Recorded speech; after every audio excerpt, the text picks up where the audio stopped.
here we go. We're doing the Spanish-American War. This is just a video. You guys have the questions in the handout. I sent that to you this morning. So you're working with us today, and then you will work with us tomorrow, and then Thursday you pretty much got a day off. So, yeah. Okay, what we did in the Spanish-American War. Why didn't America use this in the first two world wars? A little bit different technology at that point in time. Different enemies, better equipped. I mean, it still was a good idea because if you come in a line, It was a good idea. It was a good idea, but it would not have worked. I mean, it wasn't a naval war at first. It was troops on the ground right off the bat. Okay. All right, here we go. The Spanish-American War was fought between the United States and Spain in 1898. The war was fought largely over the independence of Cuba. Okay, most of this we talked about yesterday. Major battles took place in the Spanish colonies of Cuba and the Philippines. Okay? The war began on April 25th, 1898, when the United States declared war on Spain. Remember, Spain had declared war on us a couple of days earlier. The fighting ended with a U.S. victory 3.5 months later, August 12th, 1898. Now that's the way you fight a war, 3.5 months, and it's over. Boom. That's the way to do it. That's the equivalent Yes. of Spanish War. No. How long was World War II? Long. Okay. Leading up to the war, okay, you had Cuban revolutionaries had been fighting for the independence of Cuba for many years. Okay, they first fought the 10-year war between 1868 and 1878. And in 1895, the Cuban rebels rose up again under the leadership of Joseph Marti, and many Americans supported the cause of the Cuban rebels and wanted the United States to intervene. Okay? So, intervene means to get involved in it. We were sitting back. We kind of have a history of that, or we had a history of that. Now we kind of jump in to try to police the world, it seems like. But in the olden days, we've had a little bit of a history of sitting back and waiting. World War I, we waited late to get involved. World War II, We got attacked. we waited late to get involved. But we had to go because we got attacked by Japan. Well, that did encourage us to join in, definitely. Okay? The sinking of the battleship Maine, when conditions in Cuba worsened in 1898, President McKinley sent the U.S. battleship Maine to Cuba to help protect American citizens and the interests in Cuba. Okay, we did have business interests down there, sugar cane, stuff of that nature. That also played into part of we needed to make sure Cuba was happy and, not under duress and stuff like that. Again, we did have alternative interests there. On February 15th, 1898, a huge explosion caused the Maine to sink into Havana Harbor. Although no one was sure exactly what caused the explosion, many Americans, of course, blamed Spain. Because, they are the ones that were kind of down there. Doing a bunch of bad stuff. Yeah. And they wanted to go to war because of it. Now, we never did have proof that Spain was responsible for the sinking. They probably were. But it's probably a good strong bet that it probably was. The U.S. declares war. President McKinley resisted going to war for a few months, but eventually public pressure to act became too great. That and a number of things was happening that kind of like, oh, okay, they're going to blow up our ships. They're going to, Yeah, on April 25th, 1898, the United States declared war on Spain, and the Spanish-American War began. Okay? It's time for the big old... Now, in the Philippines, the first action of the United States was to attack the Spanish battleships in the Philippines. That's what we talked about yesterday. To prevent them from going to Cuba. On May the 1st, 1898, the Battle of Manila Bay occurred, and the U.S. Navy, led by Commodore George Dewey, soundly defeated the Spanish Navy and took control of the Philippines. If you remember, the battle lasted about 6 hours, so they estimate it was probably over in the first 2. But they just kept bombarding the Spanish ships until they made sure they Better could safe not than be. sorry. Yeah, they wanted to make sure they could not be used against them in future dates. Okay, I mean, if you're going to attack the enemy, you do want to definitely Or they're make just sure that showing they are off. disabled and can't come back. Okay? All right, now the Rough Riders. The United States needed to get soldiers to help fight in the war. One group of volunteers included cowboys, ranchers, and outdoorsmen. They earned the nickname the Rough Riders. Okay, so that's where the Rough Riders came from. They were cowboys, ranchers, outdoorsmen. These were not the city guys that had never been on a horse. They are originally a cavalry unit, which means they rode horses. Okay. Now, as we talked yesterday, though, when they got ready to go to Cuba, they didn't have room for the horses. So now you got a cavalry unit with no horses. So, are they actually a cavalry unit if they don't have the horse? They ride pigs. Okay. And they're infantry. All right. They ride And they were led by a guy named Theodore Roosevelt, or Teddy Roosevelt. That's what Okay. He, of course, is a future president of the United States.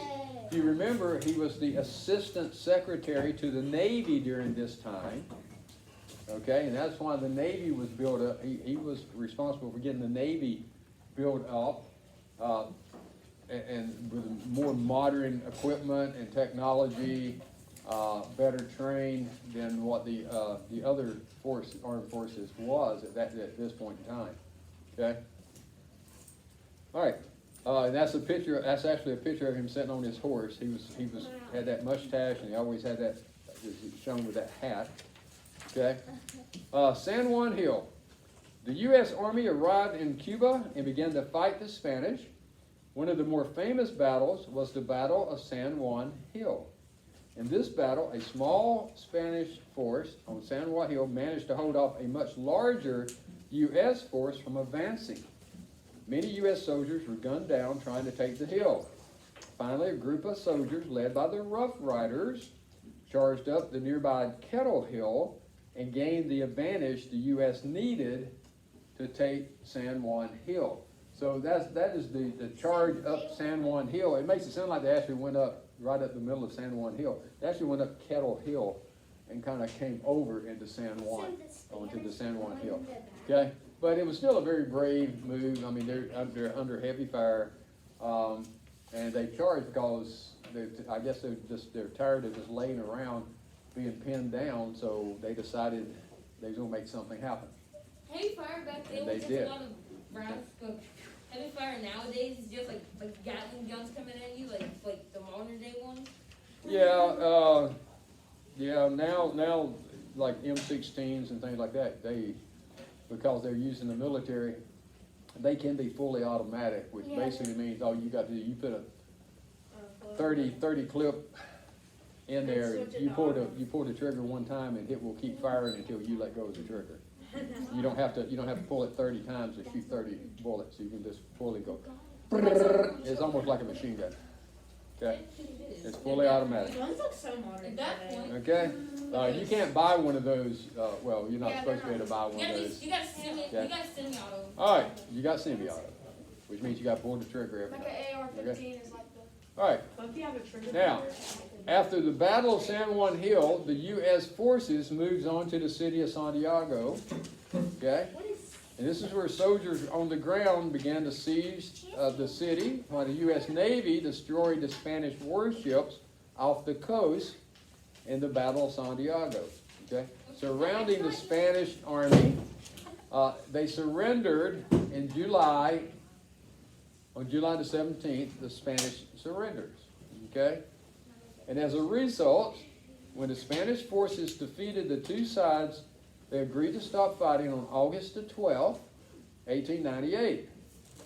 So the formal peace treaty, the Treaty of Paris, was signed on December 19th, 1898. Oh, that's the Treaty of Paris? Yep, as part of the treaty, Cuba gained its independence and Spain gave up control of the Philippine Islands, Guam, and Puerto Rico That's how did you know to that? the United States, and they are still territories to us. But we did give them $20 million. Not like we just took them in the war. The United States actually purchased these territories for $20 million. This is That's how 1898. we have Philippines the World But War. that is why we now have the Philippines, Guam, and Puerto Rico.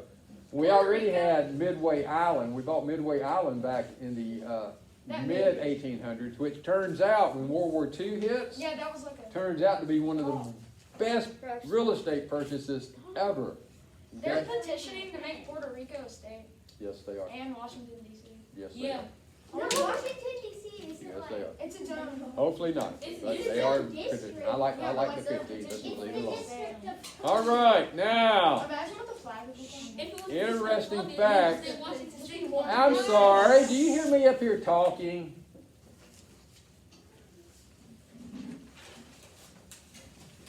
Thank you. Interesting facts about the Spanish-American War. The leader of Spain during the war was Queen Regent Maria Cristina. That's in Spain. Many historian experts today don't think that the Spanish were involved in the sinking of the Maine, USS Maine. Okay, think about it. It could have been Cuban freedom fighters trying to entice war. Okay, it could have been an American trying to entice war. Okay, so there's really Could no have been proof. just- We don't really know who was responsible for the explosion. Okay, Spain took the blame, and that was one of the last straw. Some American newspapers at the time used yellow journalism to sensationalize the war and the sinking of the Maine. They had little research or facts to back up their claim. Yellow journalism. The term fake news has been thrown out a lot It's all fake in the news. last few years. Even before President Trump, it was still people were talking about fake news. It is. A big And that is basically people. The news is a lot of times they're giving their opinion. They're not stating fact. Yeah, They're it's giving their like this- opinion. And the news should be based on news. facts, what's actually happening. Okay, and then you draw your opinion. But yellow journalism is where they try to sway your opinion to their side. And we see a lot of that nowadays. We're seeing a lot of that.